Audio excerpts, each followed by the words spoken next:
concerns about it, everybody has the right to let me know. So, okay, fair enough. okay. All right. So it's 6 o'clock, and I'm going to go ahead and get us rolling then. This is our last Theory of Knowledge meeting of the season, because we're going to take a little break for a little while and get resettled.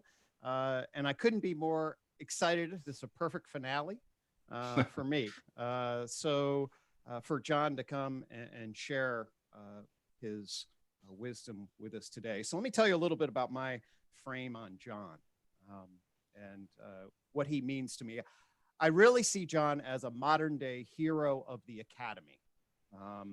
And I use that in a reference, of course, to John as a Neoplatonic visionary and scholar. Let me tell you a little bit about why I say that. And I don't say that lightly. I can't say that I've seen that frame be applied to too many people. I think the academy, as really the current state, is certainly in the midst of a major crisis.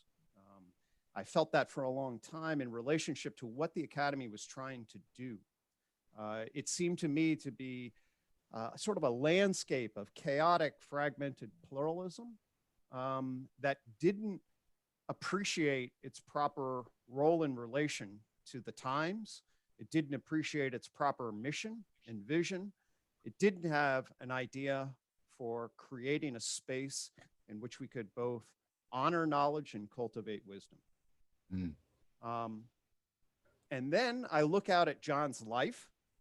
I look out at his journey for making meaning out of this life, how he transformed his own early struggles, which he's talked about in terms of the community he was socialized into, wrestled with that with honor and integrity, explored the possible meaning-making systems, entered into a number of different communities, became super well-versed in Eastern thinking, bridged Western philosophy, bridged Western science, and then emerged onto the scene, I think, in a way that certainly I encountered him through what he's now most famous for, which is the awakening from the meaning crisis, which I really do believe is arguably the most impactful course that I have taken. I encountered John through the Emerge podcast world.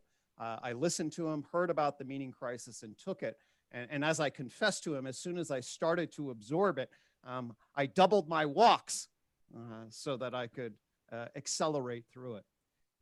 What John does in that series and what he embodies in his life is exactly the antidote to the crisis of the academy.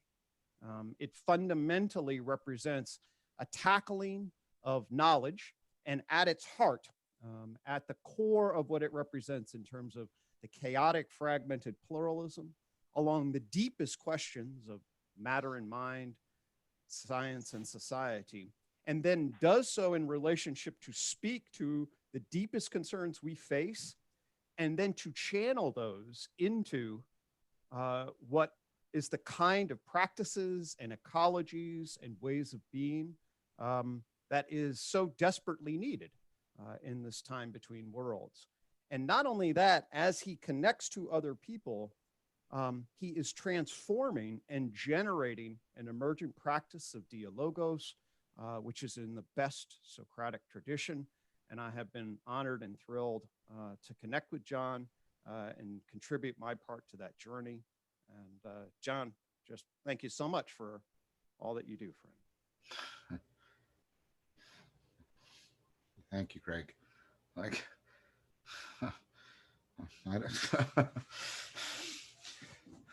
that. Thank you. The fact that it came from you means a lot to me. I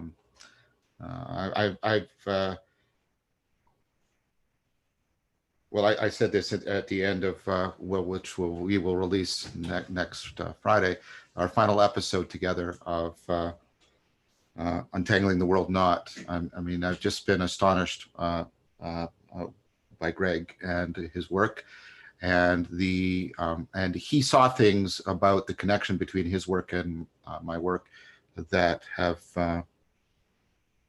turned out to ground and afford an ongoing, very productive and creative cooperative dialogue between us that I thoroughly and deeply enjoy. I like hanging out with Gregg and his mind. It sounds like there's two people, and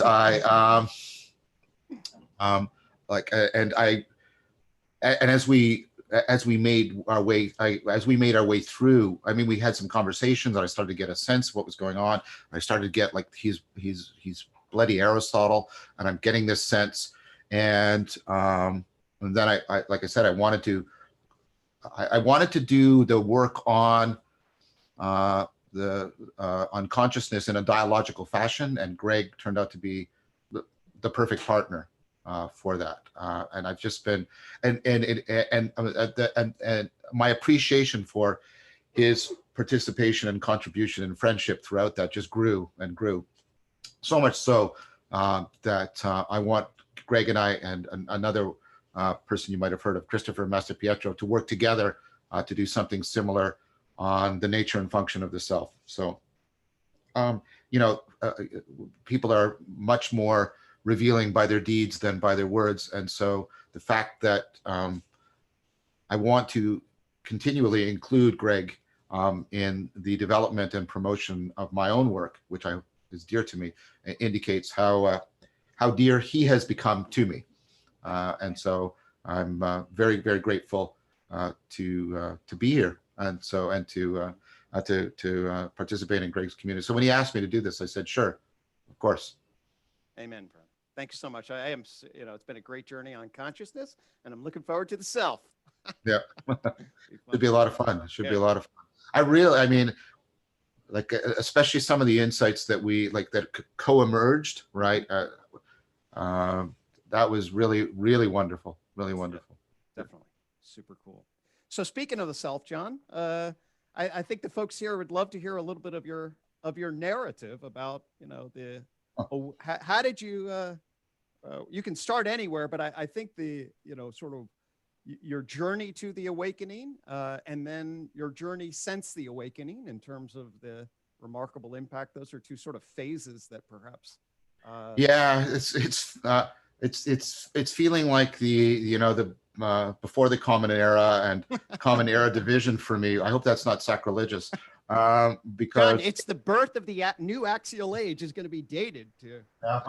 I'm just talking about my own personal experience. I don't because there's this weird thing. I'm socially phobic by nature, and so when I started doing, so I became a teacher, of course.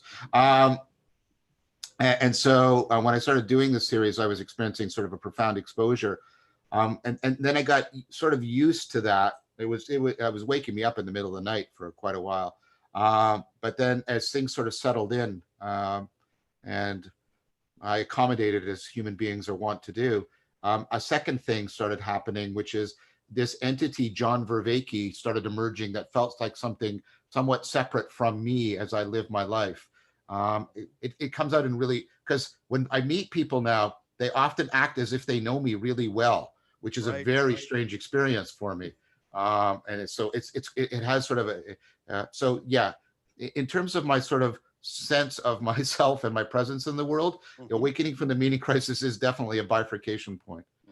So, I mean, my narrative is, I was brought up, I think a person's, not everybody, of course, is brought up in religious context, but if you are, your religious like, it's analogous. You have a mother religion, like you have a mother tongue. Even if you never speak your mother tongue again, it's informed all your other language learning. But I was brought up in a fundamentalist Christian family, both the nuclear family and the broadly extended family, and of course, I didn't understand it at the time, except at levels of sort of anxiety and distress. That was traumatizing for me in some very powerful ways. And then of course, as you might, I mean, this sounds like a standard biography. In my adolescence, while at high school, I started reading some literature, and two or three major books. They just sort of blew me open. Mm. And it's just like these like it was just that kind of profound it's like you've been living here and you suddenly realize the world is like that. And do you remember any specific any of the particular books come to mind that? Yeah, I know them by heart, Yeah. right? I don't mean I know the text by heart, but I know which ones that. Yeah, such as, can you? So there was a science fiction book by Roger Zelazny, who's part of what was called the New Wave. And science fiction is interesting, of course, because it's the fiction where we play with mythology and science and the relationship between them, which has a lot to do with, as you can see, the rest of my work. And so, and what that did for me is it exposed me to, Vedanta and Buddhism and Hindu mythology. It was just right? Okay. And that just opened me up. And then around the same time, I read Siddhartha by Hermann Hesse, which had a similar effect on me. And then I was reading at the same time, Robertson Davies. Got to have a little plug for Canada in here. And his book called Fifth Business, which introduced me to Jung and the idea of the unconscious from a psychodynamic perspective. And of course, the importance of mythology and alternative ways of interpreting Christian doctrine, right? And this sort of just blew me apart. And so I'll just open up the chat because some people are making comments. And so I fell into my own, personal. I mean, I'm also an adolescent at the time, so I fell into my own personal meaning crisis. I became very nihilistic. Started publicly declaring that there is no purpose to human life, and arguing for that. And I got a somewhat infamous reputation at high school. People were simultaneously attracted to that, the sort of starkness of the dark vision, I suppose, but also somewhat horrified by it if they hung around it too long. But what started happening is, because of that, and because I started arguing and discussing with people, I started reading more and more deeply and more comprehensively. And when I got to university, I took a course on philosophy, and I met the figure of Socrates in an introductory course. And that provided for me a rearticulation and restructuring of what was happening for me. I reconfigured it around that I was searching for wisdom, and that wisdom had to do with leading an authentic and meaningful and virtuous life. Now, the thing that happened is, and at the time, can I just pause you right there? Just sure. So when I talk about the sort of the potential and the crisis of the academy, that's what I mean in relationship to what I think we've lost, as sort of an organizing frame of the role of the academy. So that's just, brilliant for you to say that, Exactly, Greg, because the academy sort of tantalizes me with this. And then what quickly happens, and many people that are in philosophy will tell you this, the topic of wisdom falls off the table. It's never discussed again. You spend infinite time working on, trying to refute skepticism and working out and I found all of this independently valuable, because it's very powerful set of tools for, reflecting on science, reflecting on culture, reflecting on ethics, reflecting on arts. And that's very, very powerful. But the original hunger that was partially satiated by the introduction to Socrates then went completely on, right, again. And so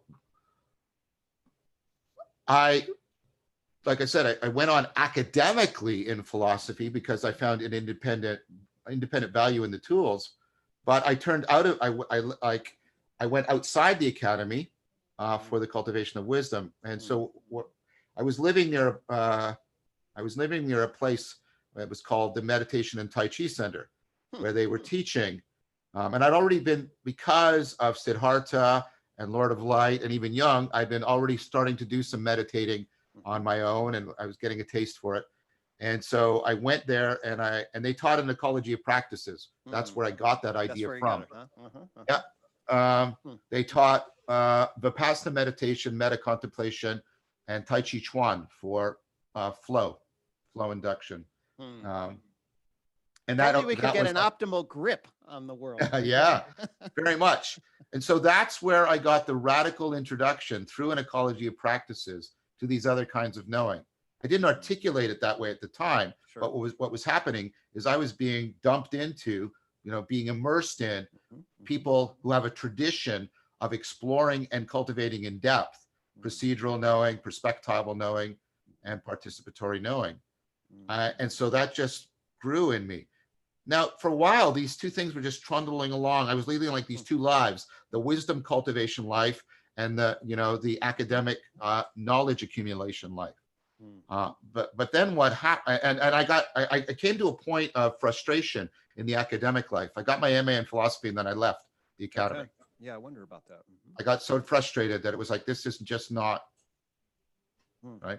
It's not doing. So I left for about a year and I did these practices really, really deeply and got really started going more than a year. And then I started hearing about this new interdisciplinary thing, cognitive science. Cognitive science, right? Yep. That was actually trying to provide a much more comprehensive and integrative analysis of the mind, especially emphasizing its capacity for making meaning. That's how cognition, that's how cognitive psychology distinguished itself from behaviorism, for example. We talk about the mind works in terms of meaning. So I went back and I got into this and I really loved it. I loved the synoptic integration. And then as I got into it, I went back and I did a specialist BSc in cognitive science. I got a scientific training.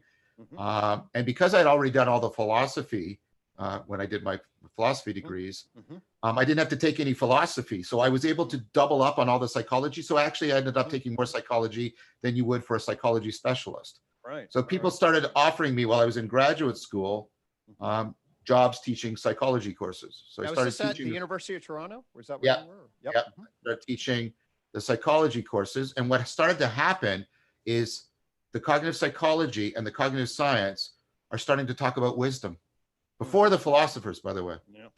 The philosophers are now talking about it again, and especially because of Pierre Hadot and other important influences, Niehaus and others, right? But where I first saw academics treating it like as the central topic and exploring it was in psychology. Around 1990, a book was published called The Nature of Wisdom. It was the pivotal anthology that launched the field. So what started happening is I started to be able to teach about mindfulness. I think I was the first person at U of T to teach about it from a scientific perspective. And I was also starting to teach extracurricular courses on mindfulness. So I started teaching about mindfulness, insight. I started talking more about transformative experience, more and more about wisdom. I started to be able to teach a course on the psychology of wisdom. And so what happened was these two strands sort of chirotically just came together and suddenly they were interwoven deeply and really speaking to each other. And what happened is the interest in my work and my teaching among my students, suddenly like people, I could sense that it was making this huge impact. Right. And then my friend and colleague, Evan Thompson, was supposed to teach a course a long time ago called Buddhism and Cognitive Science, because he wrote The Embodied Mind. And he's he's a founder. He's a major figure. Founder. For cognitive science and the bridging between Buddhism and cognitive science, although he does not consider himself a Buddhist. And so he couldn't teach the course, and he said John would be a good person to teach that course. So I taught that course, and what I started to see was two things: that the confluence between Buddhism and cognitive science was very deeply analogous what had happened to me in my life. A wisdom tradition and this and cognitive science had come together. And of course that resonated with me. And then what I realized is why the students were taking this course is because they were trying to they had some inchoate, intuitive sense that they needed to do that. And then I started teaching about that. Hold on. So you're saying like if we could put knowledge and wisdom together somehow, John, that would be like a good idea? So yeah, so the course took off. And what happened is, as I started to broaden the course, and when you're teaching, of course, you start doing all this much more research. And I started gathering the argument that this wasn't just something amongst the student population, that this was reflective of the culture as a whole, Okay. that there was this, meaning crisis. And so the course started to evolve into an argument about that, the meaning crisis. The thesis of the course was that the confluence between Buddhism and cognitive science was occurring precisely because people were searching for a way of responding to the meaning crisis. So I started to really build that. And then I started to integrate that with my scientific work on relevance realization and my psychological work on the nature of wisdom. And then I had a student come to me. He was just finishing up, so there was no bribery involved or anything. He was done. And he said, this was a life-changing course for me. And he said, and he'd taken he'd taken those other courses with me as well. Mm-hmm. And he said, my dad's a professional editor. I'm a professional videographer, right? Everything. Mm-hmm. Let's put this, I got a bunch of friends. We'll work for free for you. Nobody ever says that to you, because we really believe in this and we want to get it out. And so Alan came to me, Alan Kyan, and he put a crew together and had his dad working. They were all happy. And I kept saying, you sure you don't want any kind of remuneration? Mm-hmm. No. And that's how the awakening from the meaning crisis came to be. Beautiful. Beautiful. I haven't really asked you this. I'd like to, I've heard you mention this, but what is your sense of this sort of time between worlds? And how much of a crisis are we facing, John, in your estimation? And how has your view evolved, say, and where are you now in relation? So that's a good question, Greg, because it's evolving since I released the series and the book. We shortly thereafter, Christopher Mastropietro and Philip Misafek and I took one part of the argument that many of my students found sort of the most fun part, which is the whole argument about the zombie mythology as a cultural expression of the meaning crisis. That's the book. So I'm by nature kind of a dour person. My friends say, some of my best friends that say that I sort of wear a cloak of melancholy, which is kind of interesting because I tend to see the world somewhat through dark glasses. So I was responsive to what Alan had said to me, and I thought it was, and I mean this seriously, I thought it was morally important for me to at least put out the argument and put out the information. But I wasn't sure of the reception or the potential impact or making a difference. I thought it was a good argument, right? I had confidence at that. But there's lots of good arguments on YouTube, and they don't necessarily go anywhere or make any significant impact. But of course, my colleague and somebody who I'm sort of on basically friendly terms, Jordan Peterson, had sort of opened things up in a certain way. Have people heard of him? Yeah. Uh-huh. So I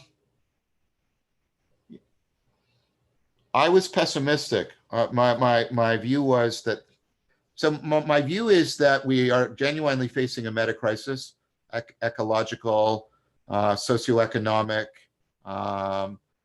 energy, and they're all interacting. A political crisis of gridlocking. We're seeing the undermining of many of democracies. And I think, and these are all interconnected. Thomas Bjorkman calls it the meta crisis. Right. The idea is the crises are real. They're not independent. They interact with each other in very complex ways that makes solving any one of them very difficult. And then I argue, I'll just state it now, but I have arguments for this, that the meaning crisis so denudes us of the resources for transformation and transcendence and cognitive flexibility and insight and for bringing about a radical change in what we're deeming real and relevant, that the meaning crisis really almost sort of cognitively lobotomizes us. So we're very incapable of addressing the meaning crisis. I was just contacted by somebody from the EU in Brussels. We had an interview. He wants to talk to me about how we have to, how we have to address the climate change problem, but he doesn't want to talk to me about anything about weather or climate, or he wants to talk to me about how do we get people to transform? How do we afford aspiration? How do we enhance cognitive flexibility? Because there's the dawning realization that just dumping the propositions on people is not working. It's almost as if the world needs therapy, John. You'd think so. And so I was generally, like I said, but what happened, and you are an example of this, is the series put me in touch with a lot of people, both people at the theoretical level. Well, Greg, you fall in two camps, right? People who are at the theoretical level, and then people who are at the practice level. I don't like to say practical because that word has taken on another connotation that's not appropriate. But people who are actually practicing, and so I started meeting people like you, Jordan Hall, right? And the people at Rebel Wisdom. But I also started to meet all of these emerging communities of practice, like Rafe Kelly and Sevilla King, and like where people are basically cultivating ecologies of practices in order to try and awaken themselves and each other from the meaning crisis. Got into dialogue, and I mean this both as a pun and as a real thing, good faith dialogue with people of some of the existing religions who are trying to see the ways in which their religions might be reformulated and revivified. I think that Paul Vanderklay and Jonathan Pajot are much more radical than they will admit they are. But we're friends, so I'm allowed to say that. Actually, I'd like to double click here for a second, if you will, okay? Because I think this issue, I hope folks are feeling a drumbeat here, right? So there is a fragmented, chaotic pluralism that can be transcended some. There's potential for cohering or certain knowledge systems. I think they're key fault lines. And then it's using those fault lines, bridging them and transforming them into something genuine, wisdom at one level. And I know, John, you talk a lot about your belief that in response to awakening from the meaning crisis is the cultivation at some level of a religion that's not a religion. Yeah, exactly. That's exactly it. So that's why, and that's why the good faith dialogue with people that are homed within existing religious traditions are genuinely important to me, and I am very respectful of the religious traditions, because I think most of the religio, most of the meaning-making connections that are conducive to meaning in life, and most of the practices by which we overcome self-deception and afford self-transcendence, the ecologies of practices that have addressed that have for a very long time been homed within religious worldviews and religious communities. And I think it would be a great mistake to not pay attention. That's why many secular symptoms of the meaning crisis have a religious tone or religious quality to them. You mean like a tree in a garden? or the people going on but this bizarre behavior of people going on zombie walks that we talk about in the book, which is a really bizarre thing for human beings to do, right? If you were to say to them, I want you all to dress up as as people from the Christian narrative in the thousands and walk down the streets, they'd all say ha ha ha. But you know what they'll do? They'll dress up like zombies and stay in character for hours and walk around together. And it's like, what the hell is going on? Jesus. Right. Or Comic-Con, or going into a video world and like becoming a wizard. I mean, all of that. We talk about a lot of these examples in the book. We talk a lot about it in an article we just published in the journal, The Side View, all the symptoms of the meaning crisis. And so I think that what we need is we need to exact as much as we can ecologies of practices with some good education from the existing religions, but we need to put those ecologies into deep dialogue with the emerging and cutting edge cognitive science and see if we can resituate the ecologies back into a scientific worldview, which of course is why the connection to Gregg's work is so important, because in many ways that's Gregg's problem. I don't mean to trivialize it, Gregg. I hope that wasn't too simplified for you. That it embodies it, John. Exactly. That's a while ago, I wasn't sure why I was really called to first call it the tree of knowledge, but this is the essence of the issue, is that this is a knowledge, wisdom, science, religion conundrum that we face in the 21st century. And it is the tackling of that world knot, as it were.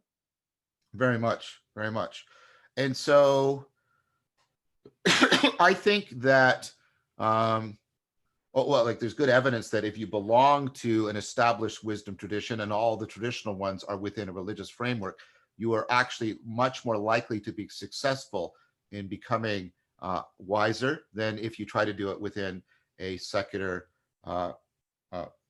situation. But for reasons that go back to my own personal biography, and also because of the fact that the nuns, the NONES, people who declare that they have no religious affiliation, are the fastest growing demographic group, trying to recommend to people that they should simply return to non-viable religious traditions that are not currently well coordinated with the scientific worldview. I don't think that's going to be a viable proposal for many people. And if you take a look at the nuns, you'll see that they're not sort of all new atheists. In fact, the majority of them self-describe as spiritual, not religious, and they often have, a lot of them, very wonky metaphysical views. So the idea that these people are largely irreligious is not correct. What they basically have is the religion of me, or the religion of we, of a little tiny group.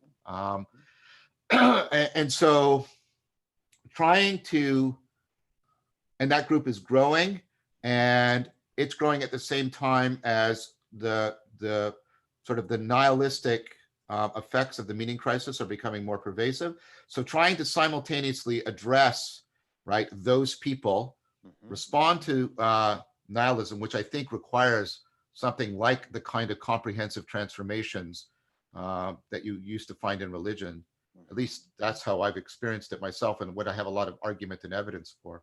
Amen. I think what we have to do is we have to create a religion that's not a religion. It's got to give us all of what the religions used to give us without committing us to the axial age, two-world mythology, without binding us into ways of thinking about all of this just in terms of ideology, just in terms of belief systems, etc.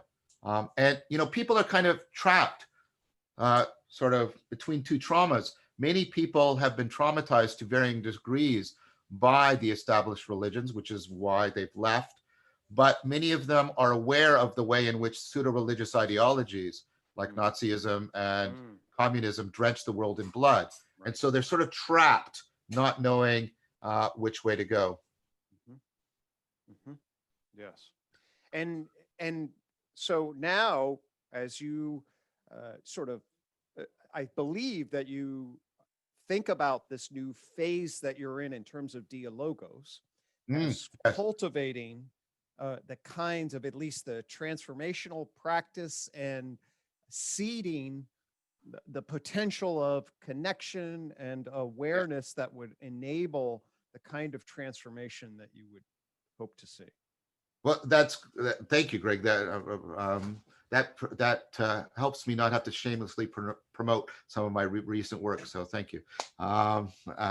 But to be more serious, the proposal for this actually emerged in a way that exemplified it. So I was talking to, somebody, a mutual friend, Jordan Hall, and he was talking, and he's very interested in the ecology of practices. But he said, but you need a meta practice. You need a meta practice that helps people gather, curate, coordinate, vet, transform the ecologies of practices, so that like an ecology, they can more appropriately evolve to what he sees as the acceleration of the meta crisis. And I went, that's right. That's right. At the same time, with dialogues I was having with Jonathan Pajot, he said, oh, John does all this work, but it's all about all these practices and Right. processes, but it's all very individual. And he's missing, he's missing the community aspect. And I went, Jonathan's right. Jonathan's right. And so I went in and I looked at like a person who I had continued to study on my own all throughout that entire biography, which is the figure of Socrates and the whole Socratic tradition that starts with Socrates and moves through Plato and Aristotle into Stoicism and into the Neoplatonic tradition. And this practice of dialectic and how it was continuously in continuous development for basically a millennia or more, and it's a process, and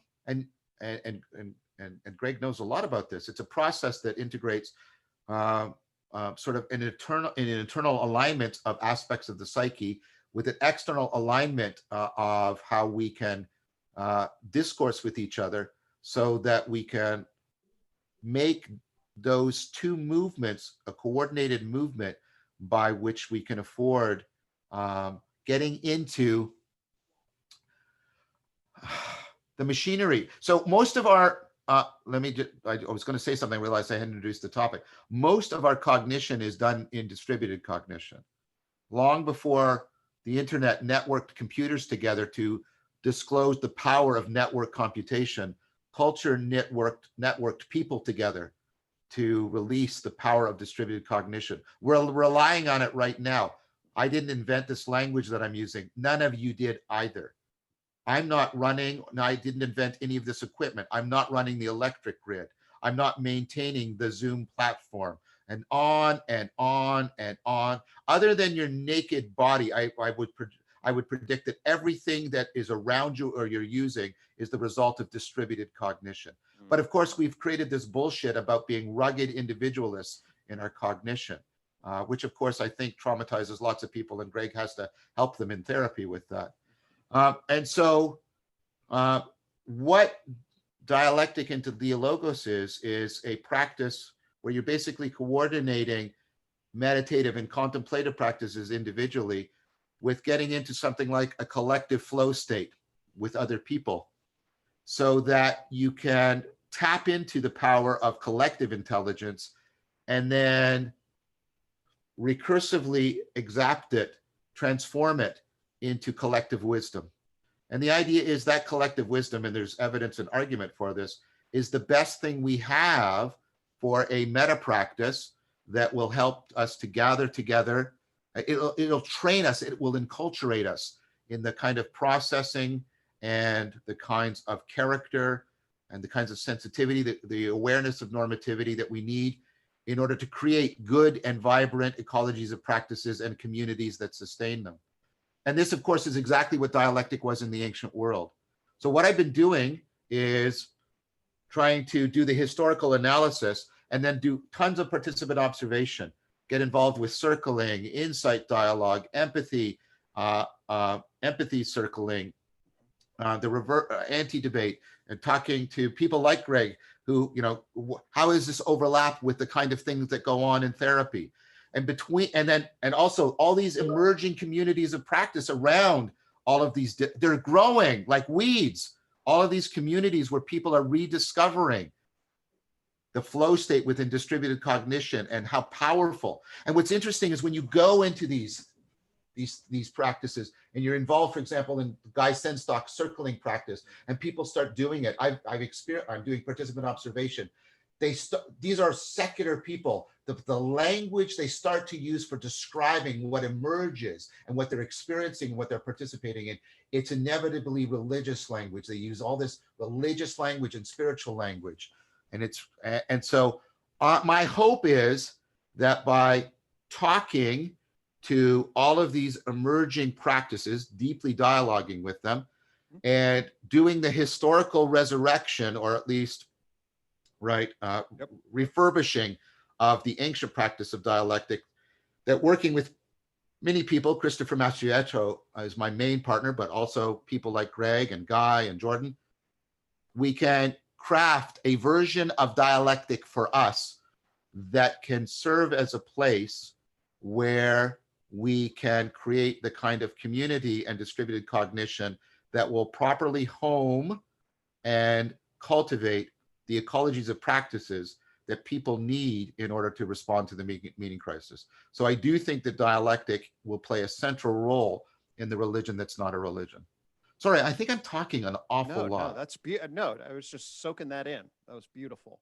So I'm going to offer a few other things, then we'll open it up to questions. Okay.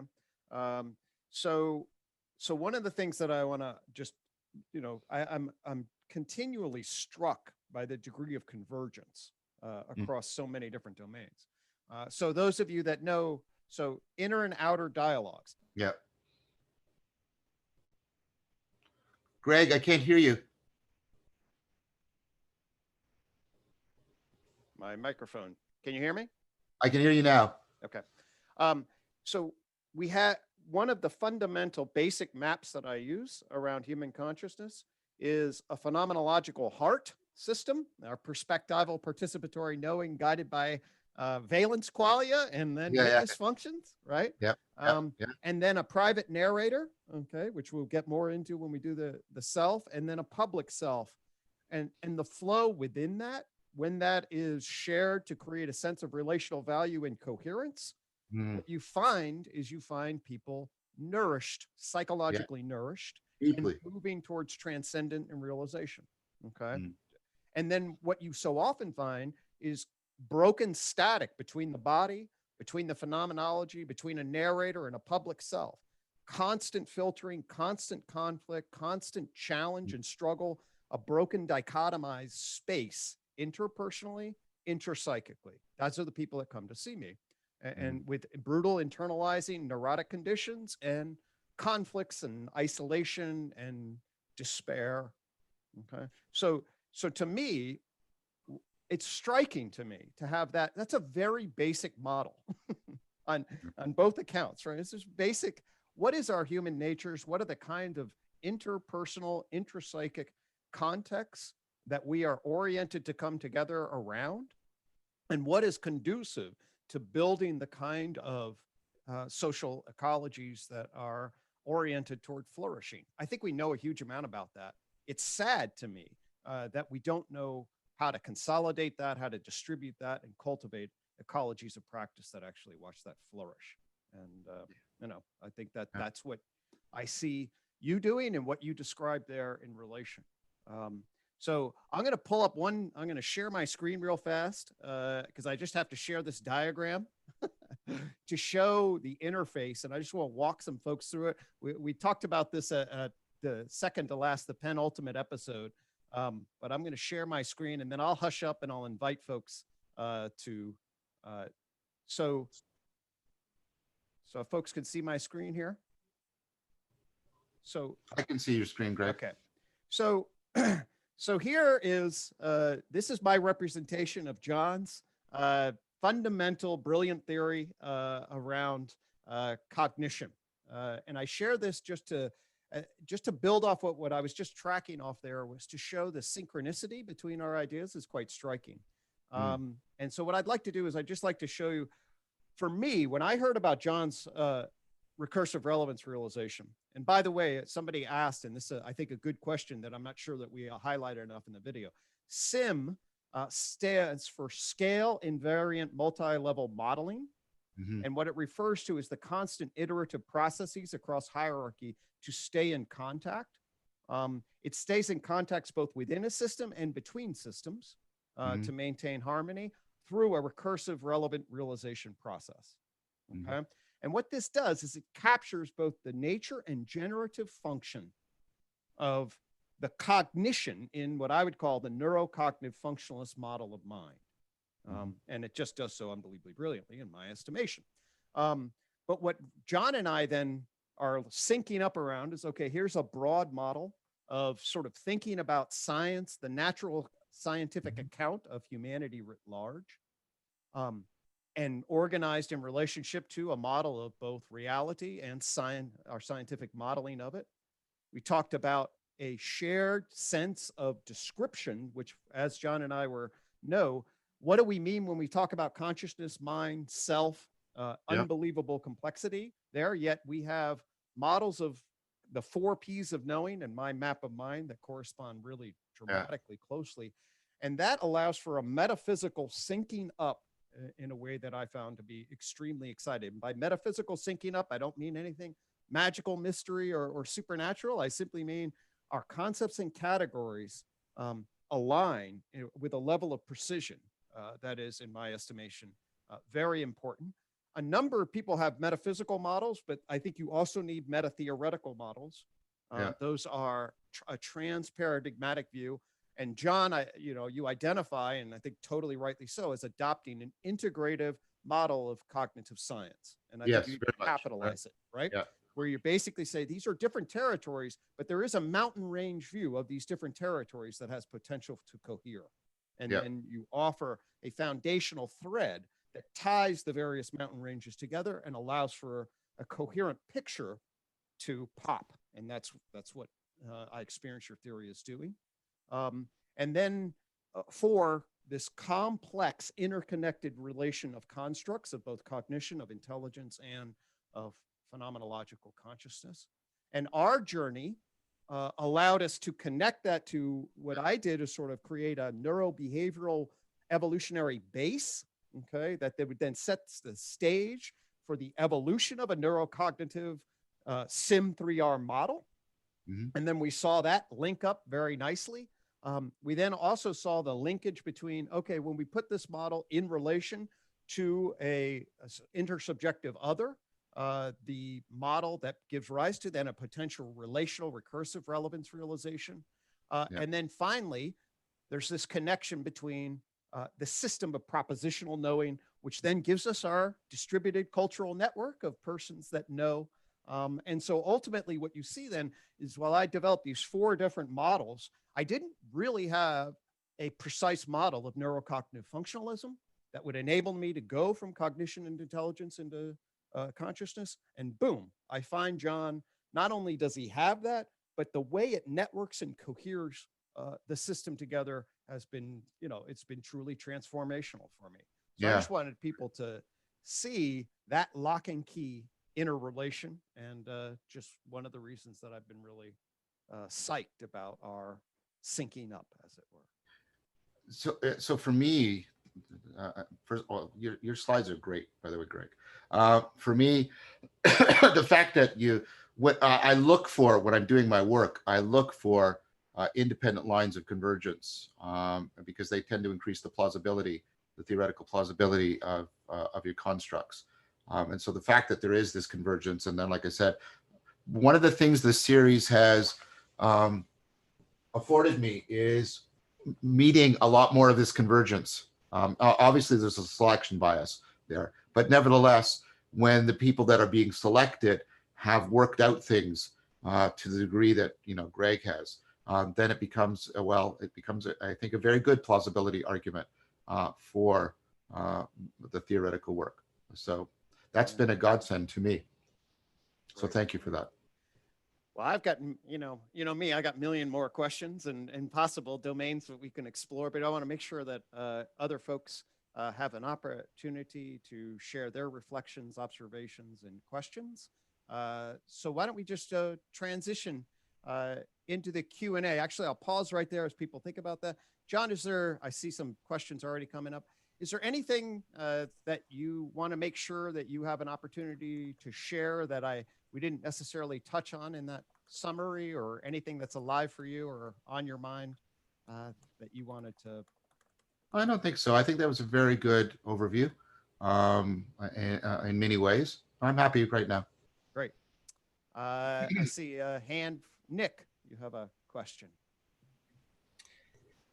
Hey, John, big fan. Great to finally meet you and see you speak. Nice to meet you too. It's really cool. It's really special, honestly. So earlier you were talking about the meaning crisis kind of depleting our capability to hit this this point of transcendence. Mm-hmm. So essentially, I'm going to be asking you here if you believe in free will, because I come from an almost entirely non-dual perspective. Yeah. I don't personally believe in free will. Mhm. I don't think we have to do anything to do this. I think this transcendence is going to happen. This fifth joint point, next stage in evolution is going to happen. I don't think we have to individually or in a group choose to do anything to make it happen. But that's kind of what I'm asking you. Do you think we actually need to choose to do these things, or do you think that it's, you know, it's evolution that's going to drive itself forward? Oh, that's a very complex question, and let me try and answer it in stages, if you'll allow me. Yeah. I would first of all separate the existence of choice from the existence of free will. I don't think that the first is evidence of the latter. So in that sense, I'm deeply influenced by, for example, Spinoza. So I think what we've always meant by choice was the degree in which our so I'll use language that I think is appropriate to Spinoza, but what is technically anachronistic because he wouldn't have had it available. I think when I choose, what I mean when I say that is the most causally relevant factor for explaining my behavior is the self-organizing processes within my consciousness and cognition right now. Whenever we give an explanation of why something is happening, we always give the causally relevant thing. Well, why did the Titanic sink? It depends what you want to answer. It sank because it hit an iceberg. It sank because Britain was competing with America. It sank because the British steel had flaws in it at that temperature, and the British steel had flaws in it, but blah, blah, blah. The actual explanation for any event is the entire previous history of the universe. And this is a standard problem in the philosophy of science. So there's nothing illegitimate about zeroing in on causal relevance. It's what we do everywhere, all the time, whenever we're giving an explanation. So if the causally, so I can invoke it legitimately, is what I'm saying. So if the most causally relevant factor for explaining what I need to explain about my behavior is the dynamical self-organization going on within my consciousness and cognition, that is when we make a choice. But I don't think that in any way indicates that we have some soul-like boss in the center of us that can create actions ex nihilo like a god inside a sort of internal universe. I think that's a misleading idea. And secondly, I think it's ultimately an idea that does not drive morality, but actually undermines it. So I'm rejecting both it for metaphysical reasons and for moral reasons. The last thing I want is for my actions to be arbitrarily disconnected. You know what I actually am questing for in my life? I want my thoughts to be as completely determined by what is true as possible. I want my sensibility to be as completely determined by what is beautiful as possible. I want my actions to be as completely determined by what is good as possible. That's what I'm after. I don't want freedom of will. I want the most complex responsibility and responsivity possible. So both for metaphysical and moral reasons, I reject, right, the idea of choice being evidence for or being identified with freedom of the will. So I think I would say that. And then when it comes to the idea of do we have to make it happen or wait for it to happen, I'm concerned about that because that sounds to me like the dichotomy that we were given between sort of rationalism, sort of romanticism, where it's I express my will, or empiricism, where I'm the blank tablet that gets written upon. And what I've been trying to argue on the basis of really good 4E cognitive science is both of those are false, right? What's actually happening is a self-organizing loop that I participate in. And if you take a look at the non-dual traditions, you can see this in Nishida, you can see it in Nishitani, you can especially see it in Tanabe when he talks about self-power and other power and how they actually are transcended in non-duality to afford the transformation that's actually needed. And so, sorry, I'm shouting. I didn't mean to. I'm just getting passionate about this. Part of it is also you triggered that sense of exposure when you talked to me like you said you knew me. Remember I mentioned that? And so I'm overcompensating. I can feel it. So I'll try and dial it down. But that's how I would answer your question. So I think you can move out of both. You can liberate, if you'll allow me, the idea of agency. I prefer to talk about agency rather than choice from free will. And then you can integrate that into the cultivation of virtue, and you can integrate that into a sense of participation rather than action or passion. And that makes sense when we talk about the cultivation of virtue and the cultivation of wisdom. That's why we even use words like cultivation. You don't make a plant and you just don't wait for it to happen, right? You cultivate it. You do things to improve the conditions by which it can self-organize. That's great. Actually, that's a wonderful transition for Gregg Thomas to ask a question. Gregg, we got introduced, and he's been on Rebel Wisdom and done some cool stuff on jazz. I think you. Yeah, I think he reached out to me in an email, and I have not responded to him, and I apologize for that. It's a pleasure to meet you, Gregg. Same here, John.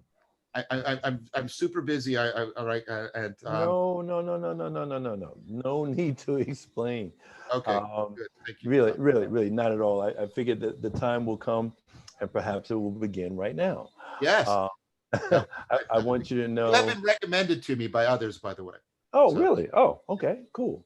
I want you to know that Awakening from the Meaning Crisis is a foundation for a course I'm teaching now on what I'm calling cultural intelligence, which has a part to do with the email I sent you, and my question has to do with that. But since no one else knows what we're talking about, I'm going to jump right into the question, and it is this. Is there a distinction between intersubjectivity and transjectivity, which is your coinage, or are they basically synonyms? I think one is a species of the other genus. Ooh.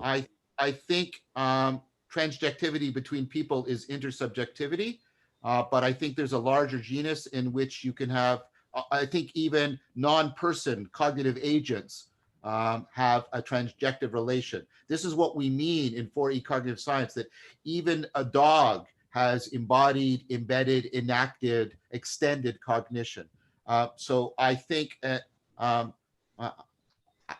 would say that intersubjectivity is a particularly powerful and important way in which we can access and become more aware of transjectivity within a cooperative situation that then prepares us for, if you'll allow me, the more impersonal aspects of transjectivity. That's what often happens in the dialectic process. If you want to get people sort of to have affection, to fall in love with being, talking to them like that won't do it, right? And I think, by the way, that's the short answer of how you overcome the meaning crisis. You got to get people so they can fall in love with being again. But the way you do that, right, is you first get people, right, to have that sense of intimacy, coupled connection, affection, reciprocal opening with other people. And then when they start to become aware of the power and the potential within that, they start to become affectionate to the process that is making that possible. And then that opens them up to a more expansive understanding and accessing of transjectivity. Beautiful. And I just want to make a quick statement that when I hear you talk about dialogos, it reminds me of what I call the higher frequencies of democratic discourse. Oh, I like that. Oh, that's beautiful. Really, because when you look at the very process of democracy as democratic conversation, yes, as what Danielle Allen, political philosopher at Harvard, in her book on the Declaration of Independence, Our Declaration, she talks about there was a process to write the Declaration that was a group writing process. Yes. Thomas Jefferson is officially, that was a group writing process.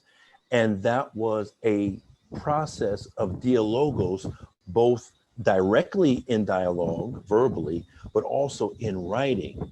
And there's something about that that has to do with the very democratic process that I think is important for us to explore. I think that's right. I think that's deeply right. And I like the metaphor. It actually jives with a paper that Chris and I are trying to get published right now about how we talk about behind any, behind whatever we speak, there's the much more that we convey. And when we try to speak what we convey, we just open up the deeper levels of conveyance. And then we talk about how you have sort of everyday discussion But when the conveyance starts to break down, because there's, right, we move to debate, but then as you're indicating, we move to the if the shared normativity that's required for debate breaks down, we move to this higher level of dialogos, in which we're basically trying to re-engineer cultural communing so that we can get back to a shared conformity, so that we can then drop down to resolvable debate and then drop back down from there into living our lives in social cooperation. And I think even think about the way, so I'm deeply influenced, of course, by Dewey on one hand and Habermas on the other, right? And you can see the universal pragmatics in what I just said. But putting the two together, the idea of that what democracy is supposed to be is something very analogous to living things. It's supposed to be a fundamentally self-correcting process that uses opponent processing. And we've lost that. It's broken down into adversarial zero sum. But if we could get back to people committing, right, to the shared project of self-correction, right, the higher frequencies that you talk about, I think that would do, I think all the attempts, sorry, this is going to be really bold, everyone. I think all of the attempts to restore democracy at the political level are pretty much doomed to fail, because we have so eroded the communicative machinery and the shared normativity that's needed that I don't think the answer is going to come there. I think what we have to do is get back into what Aristotle thought, that politics is ultimately about living the good life and about meaning making and about creating culture. And so we have to get into the machinery, the non-propositional machinery, where most of that heavy lifting is done. And I don't think political ideology is going to do it at all. And so, look, you have two choices when you're facing burgeoning complexity. You can either look for the single answer that's the final story for all time, right? Or you can get into a process that can adaptively evolve because it's dynamically self-correcting. And the choice of democracy is that way, and the choice of authoritarianism is that way. Thank you so much, man. Thank you. Said. So we have Rachel and then Michael. Rachel, would you like? Can you? Oh. Can you hear me? I can hear you now, Rachel. Hi. So yes, John, thank you for all the work that you've done for this community. First of all, I'm a member of your Discord channel, and I've been loving the live audio chat. The meaning crisis is fascinating to me.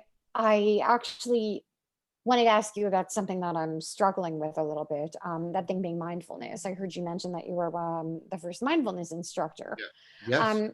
Now, as I'm sure you know, mindfulness has become very du jour, from corporations to apps to pretty much everything is mindfulness, mindfulness. And I find that gives me anxiety. Embodiment. I feel like more disembodied because there's a constant pressure to be mindful and embodied. And it was actually, maybe it was partially due to quarantine, but I had a pretty serious anxiety attack because I felt like I wasn't mindful or embodied enough to like even be in society, like at all. And then the inner voice in my head, it kept screaming, you're never going to get anywhere unless you're embodied enough. You're never going to succeed until you're more mindful. People are never going to like you until you're mindful enough. Focus on your body, bitch. You know, just really brutal stuff, probably due to my own psychological trauma. But I can't help but think that much of this was the constant watered down mindfulness commercialization that I see everywhere. How would you recommend that somebody like me conquers this and is able to be mindful and embodied without getting triggered by the constant stream of mindfulness commercialization? Excellent. So like you, I hope you don't find, this is intended to be an act of sharing. I hope you don't find it insulting. I also suffer from a sadistic superego in a lot of ways. And that my friends gave me that I didn't come upon that insight myself. And of course, I think it has to do with that I was brought up with a particular model of God, etc. So I won't go into that in detail, but I commiserate with you very readily. And then on the other hand, and I've published on this, I've published and given talks at conference. I'm very, very critical of the Western appropriation of mindfulness. And mindfulness is not seated meditation that makes you sort of accept your status quo within present day capitalism. That's not what mindfulness is, right? In fact, there isn't even a single act or practice that's mindful. Mindfulness is properly an ecology of practices. There should be meditative practices, there should be contemplative practices, there should be movement practices, and they should be all integrated together in a mutually self-correcting fashion. And even the scientific study of mindfulness, I have criticisms of, published criticisms of. They tend to reduce mindfulness to just a list of features, which is just overly, when you just, all you have is a list of features, you're missing all the structural, functional organization of a phenomena. So you have this truncated and superficial version that's wedded to an overly simplistic importation that is helped to use to sell people basically something that's analogous to Soma from Brave New World. So as you can tell, I'm very critical of this. I think what you have to do is you should join a community. Like I've done an online for COVID.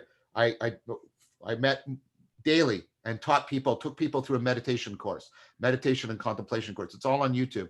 And then we went into the Western tradition, and we've gone through Epicureanism and Stoicism and giving you a rich repertoire and strategies for how to integrate and cultivate an ecology of practices. And this is all framed within a different way of formulating this, which is meant to subvert my sadistic superego and other people.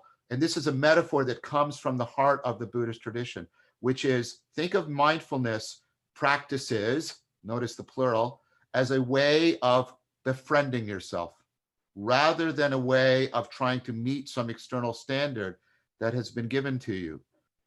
And so for me, the idea that what I'm trying to do is befriend myself with other people that I can befriend who are befriending themselves. And that if we can all not use standards of harsh perfectionism, because what the hell good are they for? They're not good for anything.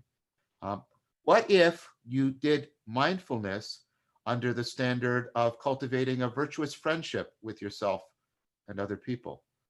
And that actually goes well with mindfulness as a rich and evolving ecology of practices that is homed within a Sangha. It's always the Buddha, the Dharma, and the Sangha.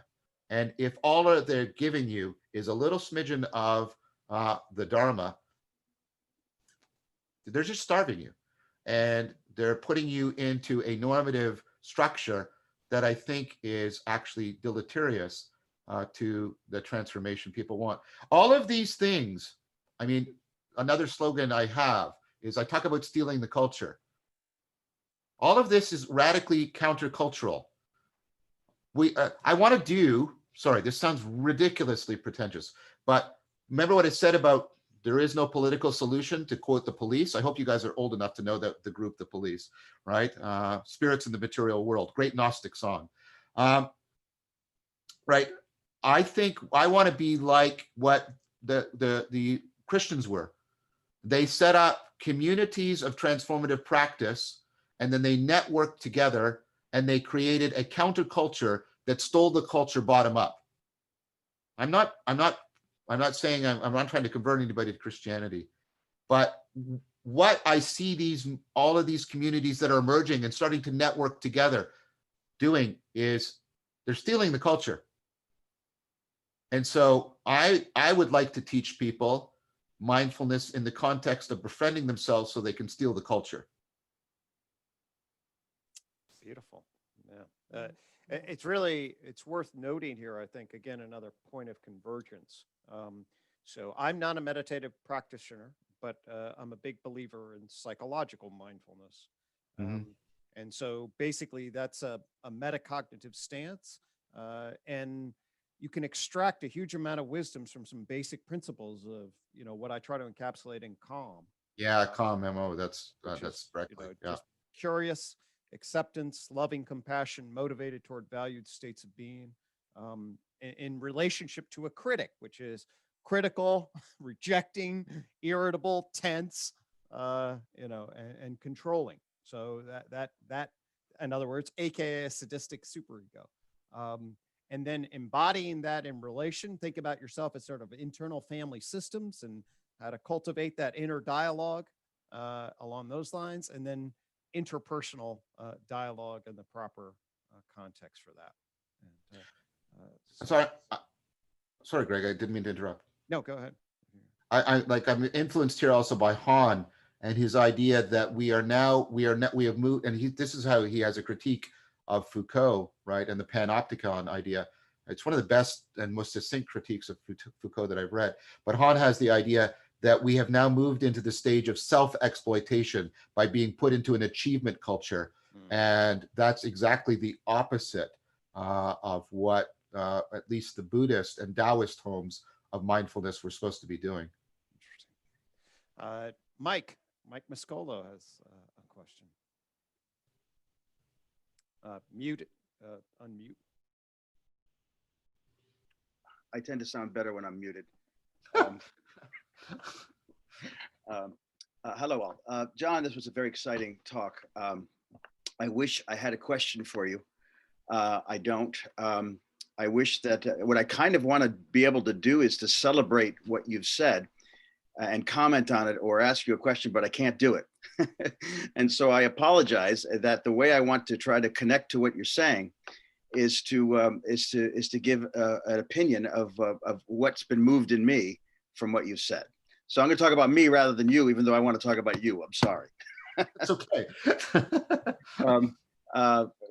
Greg, could you give me a share screen capability? Greg? Yeah, okay, good. I'm resonating so deeply with what you're saying. It's the crisis of meaning. You know, the crisis of meaning is about, you know, for me, ideological cacophony and a technological worship where we think that everything is going to get solved by our technical and capitalist free market. And as I look and I listen to what you're saying, and I listen to people like you and what you're saying, it's really complex. That what we're doing, and we got a lot of smart people talking about complex issues. Mm-hmm. And I ask myself, well, how do we create a movement with such complexity? You know, how do we reach people? Which leads me to this idea of simplicity. Is there some way that we can take these highfalutin ideas and reduce them, not dumb them down, but to make them simple like Bach, you know, to make them in some way that an anchor of ideas that can begin to generate these communities, these ecologies of practice that you talk about. Yeah. And this is my best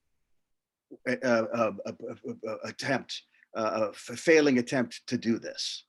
A kind of a thinking about how it all comes together, if you will, and if you'll indulge me for 1 minute. Sure. Everyone. Please. I think that at base, we are relational beings.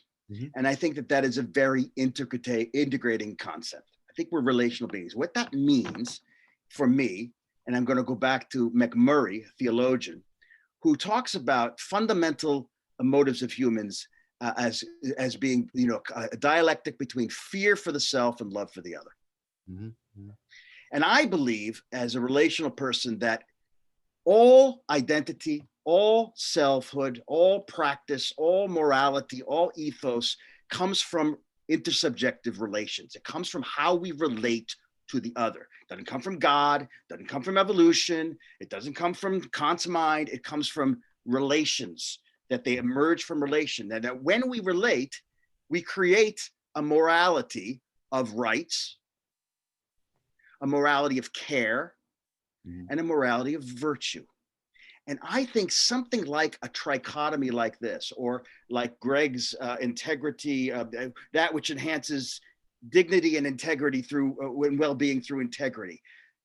If we could get people to see, hey, we are relational beings, and what ties us together is some notion of virtue, the good. We don't talk about the good. We talk about technical stuff. We talk about, you know, how do we solve things through the market? We don't understand that all of this is tethered to, in my opinion, a conception of the good, We don't talk about that. I say if we can find ways to get people to begin to talk about virtue, not just individual rights, but care and virtue, that provides the glue or the motivation for communities or ecologies of discussion to coordinate, to bring together diverse ideologies, clash them together in such a way that we can find the good in them and create something novel.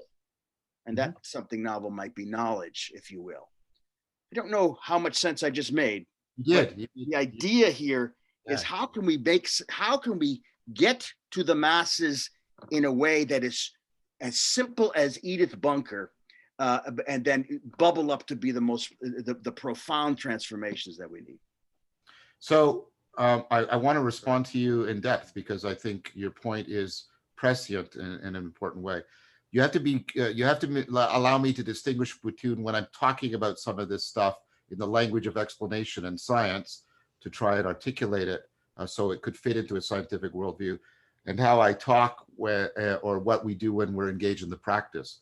What you just described, Michael, is what we do in the practice of dialectic. We don't do any of this heavy theory. You get people to come in, you get them to circle to get into distributed cognition, and then this is how the practice goes. One of you is going to start. You're going to propose, we're going to pick the four of you are going to pick a virtue.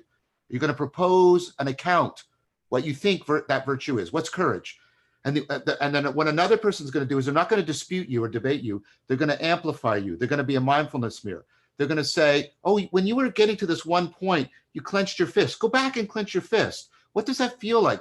Draw this out. And so what you do is this amplification process. You're constantly drawing the person out to say more and more about what that particular virtue is. And then you move to a stage where the second person, basically after the first person says they're finished, the second person comes back and says, okay, here's what I heard you saying. I want to make sure. And I don't get to go on until you agree that I have heard you. And so you do this until the first person says, okay, now you've heard me. And now then the second person now says, well, what did they learn? What did they appreciate? What did they come to value? What was novel for them in this proposal? And then and only then they can say what was mysterious or missing or off for them. And what they have to do is like jazz, and maybe Gregg will like this, they have to riff. They can riff on the first. They can't make a totally new proposal. They have to amend the first proposal and riff on it to make a second. And then they make a proposal. And then another person does the process with them. And then they circle around and around virtue like a Platonic dialogue. And then what happens is you bring all of these small groups together and you have a group question, which is, what is virtue? Or what's the relationship between courage? What is our virtue? Or what's the relationship between courage and wisdom? And then you want to see people discuss virtue, and they don't discuss it as a cold topic because they've been involved in intimate relation with other human beings and the co-creation of new ways of seeing and being. I believe deeply in Plato's sense that you can't possibly learn about a virtue unless you already have some important seed of it within you. That's why he starts. That's why all of the dialogues are on virtue. And that's why many of the dialogues don't conclude with the definition, because the proposition is not where the answer to what is courage or what is justice to be found. It's found in the unfolding of the dialogue. And when people get a sense of that, and they don't want to come to a conclusion, they get into this state of wondering and together and constantly unpacking what virtue can mean for them. And you can see that they're identifying and engaging, and they're starting to aspire to the virtue, not just reflect on it. And it doesn't mean they're all saying the same thing, and it doesn't mean they're even generating a theory. That's what happens in the process and practice of dialectic.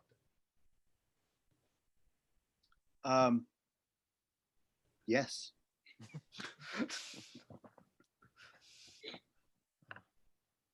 Another great. So I'm asking for everybody to understand. That's why I often say to people, don't tell me what you believe, tell me what you practice. I'm giving you all these beliefs because I'm a scientist, right? And Gregg's a scientist. But the project is to translate these all into accessible practices of transformation. That's the project, through and through. And it is tragic that the universities, which have become increasingly broken and pathetic, that what's leaving it is humanities, philosophy, and Yep. literature, the very things that we need in order to cultivate wisdom, imagination, and ways of living. Yeah. And Nicholas Maxwell has been, I mean, I think I got to meet Nicholas Maxwell, and he's been a clarion call to that, about that for decades, right? From Knowledge to Wisdom, what, you know, is a pivotal book about that critique of the universities per se. Now, I want to be clear. I like the University of Toronto. They treat me very well, but I think, they've done, they have. I don't fit in well. I don't fit into the academic assortment box really well, and I'm really grateful for this. They sort of bent things and restructured things to make a place for me, and I want to express sincere gratitude for that. Nevertheless, I agree with your critique, Michael. I think the universities have become untethered for being what they should be. I think Nicholas is absolutely correct about that, and I think Zach is right about it too. That we, by severing education from the practice of intergenerational enculturation, we have ripped the guts out of education. Education should be about maintaining our culture. That should be its priority. Insofar as it can also help the market, okay, but not primarily about helping the market. Corinne, you had a question. That's a brilliant, I couldn't agree more. I'm actually writing that section in my book right now. Yeah, well, my question goes right along with this conversation, asking about, like you mentioned, literature was your breakthrough from your fundamentalist upbringing. So what, I'm wondering that, like, what role could art, music, literature, all of that play in the discussion we're having about how to move forward? Oh, pivotal. I mean, so I have how though, like how Corinne like, is a professor of art, so well, I mean, how is really important, because if there isn't, look, how can I try and say this without, the reason I'm stuck is because I've had like about, and it's on YouTube, we've had 6 long-term discussions between myself and Andrew Sweeney and Chris Masterpietro about about things like this. Okay. I'm trying to do like, I think that, let me try it this way. When I was talking to Michael, and you can see it, and I sort of alluded to Gregg, there's like a jazz element even in dialectic. And so I'm deeply influenced by Ellen Scarry and other people's work, that beauty trains us for unexpected truth and for virtues that we do not yet, we have not properly yet developed, and related arguments around that. And I know that not all of art is about beauty. I'm just zeroing in on this to give me a place to answer, to give you a way of talking about this. I think that if the best way to, well, I would argue one of the best ways, I'm being too strident, and here's where I'm a Platonist through and through. I think beauty is one of the most accessible, picking up on Michael's idea, ways in which we can get people, and this is Murdoch's point too, right? In which we can get people out of egocentrism, that we can get people to get to a place where it is actually possible for them to start to challenge a cultural cognitive grammar. And I think I can do all of this talking, but if there's no beauty in it, that it's going to be largely ineffective. So I think getting artistry in here, translating this, especially what I said earlier, if it's not primarily about the propositional, but the procedural and the perspectival and the participatory, we need artistry to make that translation and to beautify it so people will take it up in an aspirational fashion. I think art has a central role. That's why I was really pleased when Akira the Don took one of my things and he made a meaning wave about it. And I got to talk to an artist about this. And I talk to artists quite often, and they send me their work that was inspired by my work, which is like, wow, it's really, really interesting. And by the way, my relationship to literature and how it impacts on me is ongoing. I just read with a good friend of mine and colleague, Dan Chappie, The Plague by Camus. And I hadn't realized this. This was really interesting for me. I'd always taken this slogan from Camus, and it's from The Plague, and it's from a character called Taru. And when I started reading it, and Dan had already read it, and he said, "You're going to identify with Taru. You're Taru." And I'm saying, "What?" I'm reading this character, and it's Taru who actually utters this line. "I want to know how to be a saint without God. That's the whole problem I'm up against today." And I've taken that as one of my personal slogans. And seeing that, like encountering that within the narrative setting of these people, and of course the plague is a grand metaphor for, you know, the possibility of the loss of meaning, the confrontation with absurdity, all of Camus' themes. It does something, right? It does something. You know, in The Death of Ivan Ilyich, where Tolstoy talks about that Ivan had always knew he was going to die, the way 2 + 2 = 4, like a proposition. And then one day he realized, because he bangs his chest and he's not getting better, he realized he was going to die. And the proposition is the same, but you know that the meaning has totally changed because it's been set within the narrative context that gives you the perspectival and participatory knowing. That's exactly what happened when I encountered that line in The Plague. And art, that's the power of art. That's the power of art for me, to do exactly that kind of thing.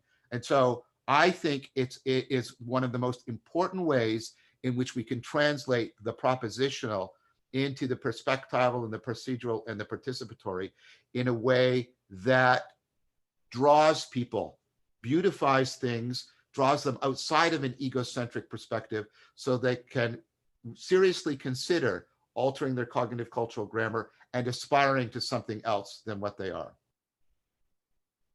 I hope that answers your question. I think this ultimately won't be done by people like me, that I'm talking about. I think it will ultimately be done. And don't forget, martial art is also an art. The martial artists are also doing art. When you do, I'm a Tai Chi martial artist. You don't do Tai Chi. The verb in Chinese is you play Tai Chi, like you play music. I'm making music with my body, right? Other questions as we get near the hour-and-a-half marker here, John? Thanks so much. I also wondered about the painting that's behind you. I always see the bottom of those horses, and I wonder where they're going. So this is this is a thing from North Africa. It was given to me by my partner. I have a very strange and deep attraction to deserts. A sort of a desert aesthetic. So, you know, one of my favorite movies is Lawrence of Arabia and things like that. And so she gave me this, right, basically about that. So, and in fact, when I first moved into this apartment, I sort of set things up, and one of my best friends came over and he said, "Hey, the way you've designed this, it looks like a desert wisdom." And so she gave me this to fit into the desert wisdom sort of decor that I have. And so that's why it's there. And that's what it means to me. It's supposed to represent a really important historical moment within Moroccan culture. But that's all I got of the particular history.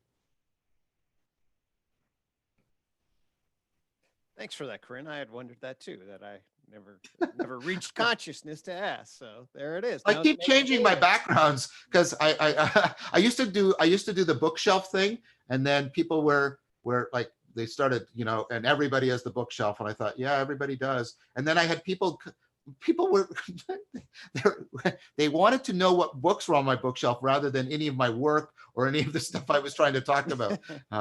So yeah. Great. Any other questions?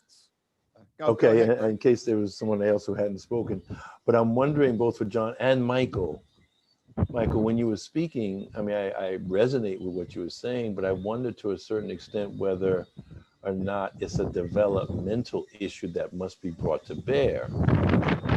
Where, when I say developmental, I don't mean to get into any particular developmental theory, but I mean to enact what you're talking about and those different qualities, right?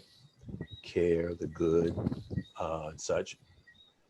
You have to increase your care and your intersubjective relating with wider and wider circles of people. So if you only care about the people in your immediate family or your ethnic group, etc., then that care could be there, but it may not extend further. I think so developmentally, we have to get to a point where enough of us have a circle of care that is broad and big enough and deep enough to encompass beyond our immediate groups, beyond our nation, to what I called in my last class, the big H, the humanity, as human beings. So I'm just wondering, John, if you think that actually has to be brought to bear, some developmental considerations. Oh, I think it's inherently, I'll give Michael a chance to respond too, since you invoked him. Yeah, I think cognition when cognition is a dynamically self-organizing system, there's no clean or viable distinction between how it functions and its history. It develops by functioning and it functions by developing. There's no separation of those. You see this as we move from computers to neural networks and dynamical system models of cognition. I teach a course on cognitive development. Cognition is intrinsically developmental in nature. So if we're going to actually plug into cognition in its depths, we have to plug into it in a developmental program. So, I mean, one of the things that we're also talking about is like, what would be the developmental program that you would do, even to get people, even to scaffold people into the dialectic practice that I was describing to Michael. And then what would be, once they get there, how does that, and they're playing with this, seriously playing with this on the Discord server for the community around my work. They're doing this about trying to scale up from, entry practice levels to very increasingly expanding levels of practice. That's what they're trying to figure out. And they're doing a lot of work on that right now. So I think it's inherently developmental. And I think that's how it has to be, again, like a religion. Religions have that thing. You can enter religion as a child, but you are slowly, developed into something, and your understanding of the religion it doesn't always, but it can develop as you develop, and it opens the sphere that the religion gives you access to as you go through that. This was one of Paul Van der Klee's criticisms of me that I take seriously. He said the problem with what John is talking about is it's very elitist. And I take that criticism seriously as well. That no, it has to be exactly what Michael says. We have to be able to reach people coming, if you'll allow me, off the street, and they can go as far as they want. But that has to be true. They can go as far as they want or need to go in how they're developing. So that's one of the most tricky. And so I'm lucky in that there's a lot of distributed cognition at work on that problem right now. And I get to talk to those people on a regular basis. But I'll let Michael respond now too. Thank you, John. And thank you for asking, Greg. Greg, I actually think that an answer to your question was, you gave it in a sense. When you talked about, the circle of communication, whatever, these circles, which would be very similar, it seems to me, to what John's talking about. If we can create circles within our sphere of influence, that's, and then each of those people can begin to create circles in their sphere of interest, influence, you get bottom up stuff. And then if one could find a way to kind of codify how to have these dialogical circular relations, and you get a VIP, you get an Obama, you get a David Brooks, you get a whomever, to start to talk from the bully pulpit. Hey, we need virtue. We need this. That'll start a movement. I don't know if you know this, but Scotland has a mission statement for their nation in which care and compassion is part of their mission. Could you imagine a government? Could you imagine the United States having that? Wouldn't it be great if you had something like that? It built into, we're going to care about, so bottom up and top down, there are ways to do this. Mhm. I'm reminded in that of something Rob Scott often you'll mention. Like we have to figure out also, kind of going back to the art and the process of making it cool at some level too, making it enticing, making it something that says, hey, I want some of that. And definitely not come across as sort of elitist professors that have figured it out. I certainly have that danger, right? But it's like, oh, that's hip, or that's something that I really am curious about. I think this is where the art, the jazz, the music, the power of a charismatic figure, Obama-like figure that can actually speak and then embody that in a particular way, and then have that networked into these very sophisticated ideas that also have entry-level developmental sequences, right? That enable people and then to feel the jive, as it were, and then get that in the right zone of proximal development and move. I just want to do something that I haven't been able to do yet. I just want to say hi to Tim. Hi, Tim. How are you? Hey, John. How you doing, mate? Nice to see you. My friend. Good to see you too. Yeah.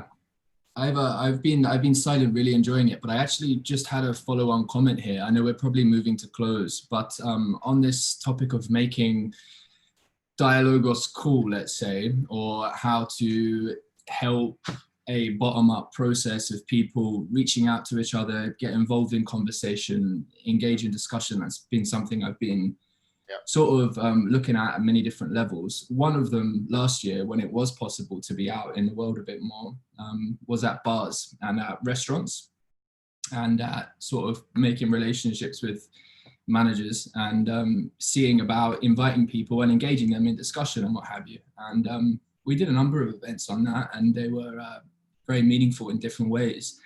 One of the main issues that I've found as a broad point that I'd ask for reflection on is that it seems to me like most social spaces, this is particularly the case in Australia and England, might be a little less so in America and Canada, but most social spaces past like even 5 p.m.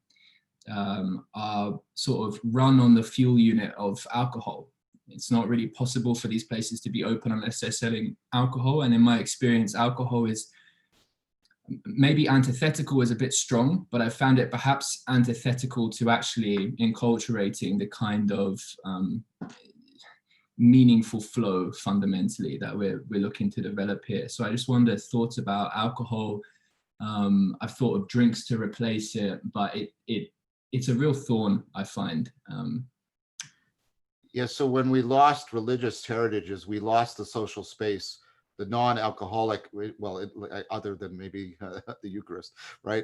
We lost sort of the non-alcoholic way of affording people disinhibiting so they could get into collective flow state. We had, within religion, you have other disruptive strategies that are much more successful at getting people out of mundane time and space. And you can think of cathedrals, for example, as these massive machines for putting the zap on your brain so that you're open to perspectives and you're open to connect to people, and you're not getting the alcoholic days to do that, right? So religions had these this amazing machinery of the disinhibition and putting you into a different headspace so that you could, but leaving you with sort of, but often enhancing your capacity for flow and cognitive flexibility.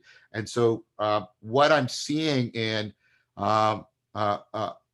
these communities of practices are people are basically doing in situ experimentations of how to create these alternative social spaces where we can get people to disinhibit. Rafe Kelly takes people out and they do parkour in nature, and then they come back and sit around a campfire and start talking. And you don't have to give people alcohol.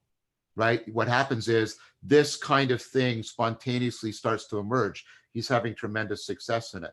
So I think both from a scientific top-down and a bottom-up perspective in terms of in situ practice, we can recapture techniques of disinhibition that do afford people the possibility of catching the fire of aspiration without having to dumb them down and stupefy them with our really with this socially sanctioned drug. And it's because and part of what alcohol has done is it's been fed by and it feeds back into the cultural confusion between depth and intensity. Alcohol disinhibits you, so it intensifies certain aspects of your experience. But that is not the same thing as getting a deep experience. And it's amazing when people, for example, come into dialectic and they get caught up in and they talk about how powerful that is. And the language they use is really interesting because they talk about simultaneously, well, I like to use the word inventio. They talk about as if they're discovering something absolutely new, and then, but also like they're remembering something that was always there at the core of them. And I don't think alcohol does that for you. And I don't think alcohol is helping, because I think it tends to, I mean, it helps for other things. I understand, I mean, the human species has been helped to reproduce by alcohol, no doubt. But I think that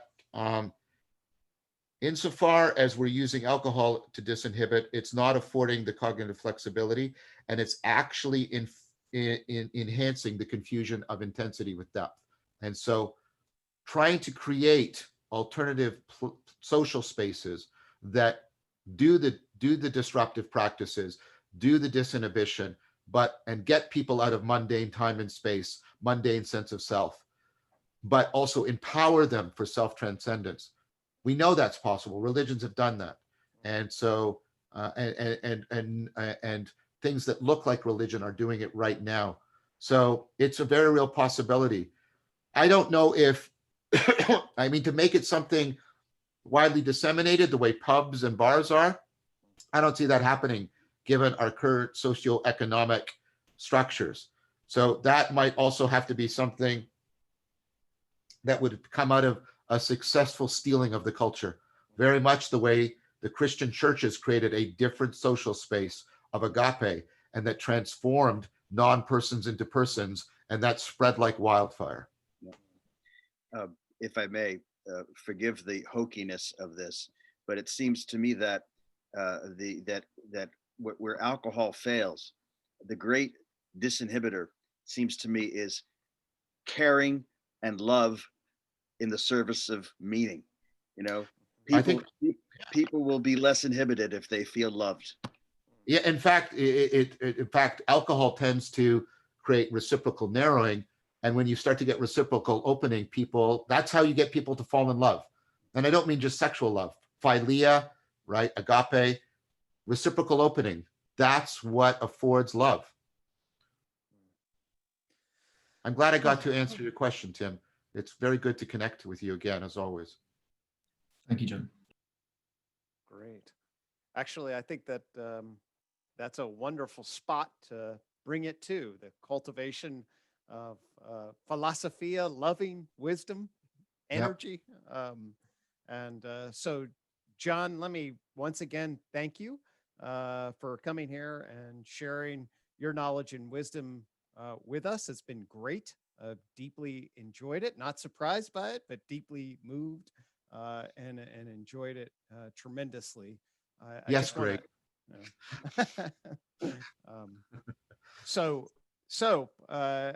Any kind of final thoughts you want to leave us with as we wrap up here? Just that this was really wonderful. You could tell I was getting, I won't say passionate because I'm a Stoic, or at least insofar as I'm a Neoplatonist, and so passionate. But I got into very much a flow state, I deeply appreciate the affordance of that. And I found myself articulating things in a way I have not articulated them before, and I always find that very enriching. So thank you for affording that and making it possible and welcoming me here. And I hope that you have found the discussion beneficial. It's had like a recursive relevance realization. Almost relational. Almost in relation. Yeah. All right. So with that 4R frame for love and wisdom, we'll bring this to a close. Thank you so much. And we'll keep trying to do our thing. So, all right, guys. Thank you very much, everyone. Yep. Peace. Take care.